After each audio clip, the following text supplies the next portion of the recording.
Dealey Plaza and the grassy knoll are perhaps among the most famous landmarks in Dallas. But did you know just around the corner there is a piece of history that hasn't been seen for decades? This evening, David Goins takes us on an exclusive trip inside an old courthouse that's slowly fading away. You won't see the change, and certainly not the history from the outside. And you really have to do something destructive to find out what are the layers beneath this. But the layers of history are thick inside the old criminal courts and records buildings. Up until a few months ago, this opened up space were county offices. You know, taxes, marriage license, that sort of thing. The ceilings were much lower.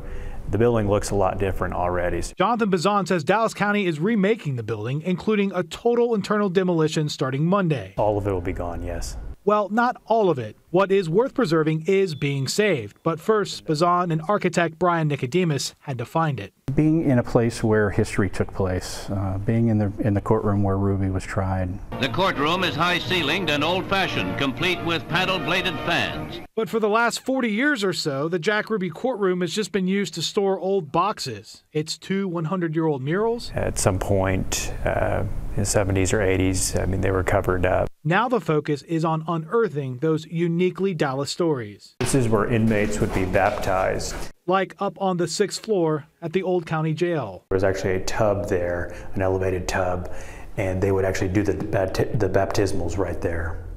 Have you ever heard anything like that before? Never. This jail space will likely turn into comfortable county offices when the building reopens in 2020, a far cry from its usual past. When you think jail, luxury should be the last thing on your mind, but believe it or not, in this old jail, they call this space up here on the 7th floor the Jack Ruby Suite. That's right, when you kill an assassin, you got a little more space to roam while locked up, at least in Dallas. This was the cell that Clyde Barrow was held when he was in the jail. Bazan says the county has already started working to preserve all of it and plans to work with history museums to make sure everyone can see the stories that have been locked away and covered up for decades.